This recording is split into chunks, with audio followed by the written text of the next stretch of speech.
യേശുനാഥനോടുള്ള വിശ്വാസത്തിൽ നിത്യജീവൻ സ്വന്തമാക്കുന്ന ഏവർക്കും യേശുമിശിഹായ്ക്ക് സ്തുതിയായിരിക്കട്ടെ. തിരുസഭ മാതാവ് ഇന്ന് നമുക്ക് നൽകുന്ന വചനധ്യാനം യോഹന്നാന്റെ സുവിശേഷം 6-ാം അധ്യായം 44 മുതൽ 51 വരെയുള്ള വാക്യങ്ങളാണ്. എന്നെ അയച്ച പിതാവ് ആകർഷിച്ചവനല്ലാതെ ഒരുവനും എൻ്റെ അടുക്കലേക്ക് വരാൻ സാധിക്കുകയില്ല. അന്ത്യദിനത്തിൽ അവന് ഞാൻ ഉയർപ്പിക്കും. സത്യം സത്യമായി ഞാൻ നിങ്ങളോട് പറയുന്നു, വിശ്വസിക്കുന്നവന് നിത്യജീവനുണ്ട്. ഞാനാകുന്നു ജീവൻ്റെ അപ്പം. ഒന്നാമതായി, എന്നെ അയച്ച പിതാവ് ആകർഷിച്ചവനല്ലാതെ ഒരുവനും എൻ്റെ അടുക്കലേക്ക് വരാൻ സാധിക്കുകയില്ല. അന്ത്യദിനത്തിൽ അവനെ ഞാൻ ഉയർപ്പിക്കും. യേശുവിൻ്റെ അരികിലേക്ക് വരുവാനുള്ള ഏറ്റവും വലിയ മാനദണ്ഡം പിതാവിനാൽ ആകർഷിക്കപ്പെടുക എന്നതാണ്. അങ്ങനെ യേശുവിൻ്റെ അരികിലേക്ക് വരുന്നവൻ അവസാന ദിവസം ഉയർപ്പിക്കപ്പെടും എന്നാണ് കർത്താവ് നമ്മോട് പറഞ്ഞു തരുന്നത്. ഈ വചനത്തിൻ്റെ പൊരുൾ യഥാർത്ഥത്തിൽ രക്ഷയിലേക്ക്, വിശ്വാസത്തിലേക്ക് കടന്നു വന്നവരാരും നിത്യരക്ഷ കൂടാതെ ഒരിക്കലും കടന്നു പോവുകയില്ല എന്നാണ് അതിൻ്റെ അർത്ഥം. ഏതൊരു സാഹചര്യത്തിലും യേശുനാഥനാൽ രക്ഷയിലേക്ക് വിളിക്കപ്പെട്ട ആരും തന്നെ നഷ്ടപ്പെടുകയില്ല എന്നാണ് കർത്താവ് ആ പറഞ്ഞതിൻ്റെ അർത്ഥം. അന്ത്യദിനത്തിൽ അവനെ ഞാൻ ഉയർപ്പിക്കും. വിശ്വസ്തയോടുകൂടി ക്രിസ്തുവിനോട് ചേർന്ന് നിൽക്കുന്ന ജീവിതത്തിന് ദൈവം തരുന്ന ഏറ്റവും വലിയ സമ്മാനമാണ് അന്ത്യദിനത്തിലെ ഉയർപ്പ്.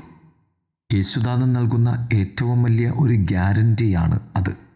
ഈ ഭൂമിയിൽ വച്ച് ഒരുപക്ഷെ നമുക്ക് കാണുവാനോ അനുഭവിക്കുവാനോ സാധിക്കാത്ത ഒന്ന് നിനക്ക് വേണ്ടി കരുതി വയ്ക്കപ്പെട്ടിരിക്കുന്നു എന്നതാണ് നിൻ്റെ വിശ്വാസ ജീവിതത്തിനുള്ള ഏറ്റവും വലിയ സമ്മാനാനുഭവം. യേശുവിലുള്ള നമ്മുടെ വിശ്വാസം പിതാവായ ദൈവത്താൽ നമുക്ക് നൽകപ്പെട്ടതാണ്. അല്ലെങ്കിൽ ഒരിക്കലും യേശുവിൻ്റെ വിശ്വാസത്തിൽ യേശുവിനോട് ചേർന്നിരിക്കുവാൻ നമുക്ക് സാധിക്കുകയില്ല എന്നതാണ് ഏറ്റവും വലിയ സത്യം. അങ്ങനെയെങ്കിൽ പിതാവായ ദൈവത്തിൻ്റെ ഏറ്റവും വലിയ സത്യമാണ്, ഏറ്റവും വലിയ സമ്മാനമാണ് നമുക്ക് യേശുവിനോടുള്ള വിശ്വാസം. അതുകൊണ്ട് തന്നെ നീ പിതാവായ ദൈവത്തോട് ബന്ധപ്പെട്ടിരിക്കുന്നു എന്ന സത്യം അഥവാ സാരം. നാം ഈ സത്യം മനസ്സിലാക്കുന്നത് നാം നടത്തുന്ന തിരഞ്ഞെടുപ്പിലൂടെയാണ്. ജീവിതത്തിൻ്റെ ഏറ്റവും വലിയ തിരഞ്ഞെടുപ്പ് ദൈവത്തോട് പ്രത്യുത്തരിക്കുന്നതാണ്. ദൈവത്തെ ശ്രവിച്ചുകൊണ്ട് ദൈവത്തെ മനസ്സിലാക്കുവാൻ പരിശ്രമിക്കുന്നതാണ്. രണ്ടാമതായി കർത്താവ് പറയും, ഞാനാണ് ജീവൻ്റെ അപ്പം. ദൈവ വചനത്തിൻ്റെ മുന്നിൽ നാം നമ്മെ തന്നെ തുറന്നു വയ്ക്കുമ്പോൾ യേശുനാഥൻ നമുക്ക് തരുന്ന ഏറ്റവും വലിയ സമ്മാനമാണ് സ്വർഗത്തിൻ്റെ അപ്പം. അത് കർത്താവായ യേശുനാഥൻ്റെ ശരീരം തന്നെയാണ്. നമുക്ക് വേണ്ടി സമ്മാനമായി നൽകി നമ്മുടെ കൃപയായി മാറുവാൻ ദൈവം നൽകിയ സ്നേഹത്തിൻ്റെ സമ്പൂർണത, നിത്യതയോളം നിലനിൽക്കുന്ന സ്നേഹത്തിൻ്റെ സമ്പൂർണതയാണ് കർത്താവ് പറയുന്ന ഈ ശരീരം. നമ്മുടെ രണ്ട് ജീവിതങ്ങളുടെ പൊരുൾ നാം മനസ്സിലാക്കുമ്പോൾ മാത്രമേ നിത്യതയുടെ ഈ ക്രിസ്തു ശരീരത്തെ നമുക്ക് ഉൾക്കൊള്ളുവാൻ സാധിക്കുകയുള്ളൂ. ഈ ഭൂമിയിലുള്ള മാംസം ധരിക്കപ്പെട്ട നമ്മുടെ ജീവിതം, രണ്ടാമത് ദൈവത്തോടുള്ള വിശ്വാസത്തിൻ്റെ ആഴമുള്ള നിത്യതയുടെ ജീവിതം. നന്മകൾ ചെയ്യുവാനുള്ള, ദൈവത്തിൻ്റെതാകുവാനുള്ള ഏറ്റവും വലിയ തടസ്സമാണ് ഈ ഭൂമിയിലുള്ള മർത്യമായ നമ്മുടെ ശരീരം.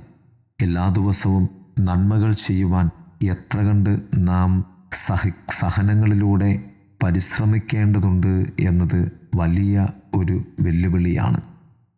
നിത്യതയിലേക്ക് എന്നെ ചേർത്തിരുത്തുന്നത് ഈ ഭൂമിയിൽ ഞാൻ എന്നെ തന്നെ മറക്കുകയും ത്യജിക്കുകയും ചെയ്യുന്ന പ്രാർത്ഥനയുടെ ആഴങ്ങളിലാണ്. ഈ പ്രാർത്ഥനയുടെ നിശബ്ദ ആഴങ്ങളിൽ മാത്രമേ ഉത്ഥിതൻ്റെ സമാധാനത്തെ നമുക്ക് സ്വീകരിക്കുവാനും അതിനൊത്ത് ജീവിക്കുവാനും സാധിക്കുകയുള്ളൂ. ഞാൻ ജീവൻ്റെ അപ്പമാണെന്ന് കർത്താവ് പറയുമ്പോൾ ആദ്യം നമ്മുടെ ആവശ്യങ്ങളിലേക്ക് കർത്താവ് ബോധ്യം നൽകുകയാണ്.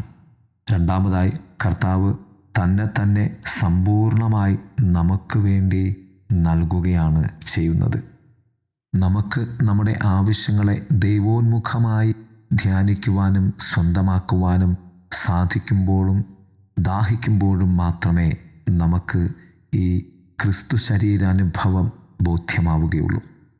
മൂന്നാമതായി, നിത്യതയിലേക്ക് നിങ്ങൾ ജീവിക്കുവാൻ വേണ്ടിയുള്ള കാരണം ഞാനാണ് എന്ന് യേശുനാഥൻ പറയുന്നു. കർത്താവ് പറഞ്ഞു, ജീവിക്കുന്നവനായ പിതാവ് എന്നെ അയച്ചു, അതിനാൽ ഞാൻ പിതാവ് മൂലം ജീവിക്കുന്നു. ആകയാൽ എന്നെ ഭക്ഷിക്കുന്നവൻ ഞാൻ മൂലം ജീവിക്കും. അത് പിതാവിലേക്കുള്ള ജീവനാണ് എന്ന് കർത്താവ് നമ്മെ ഓർമ്മപ്പെടുത്തുകയാണ്. യേശുവിനോടുള്ള വിശ്വാസ ആഴത്തിലേക്ക് നാം വളരുമ്പോൾ, ചേർന്നിരിക്കുമ്പോൾ നാം പിതാവുമായുള്ള ബന്ധത്തിൽ ആഴപ്പെടുകയാണ് ചെയ്യുന്നത്.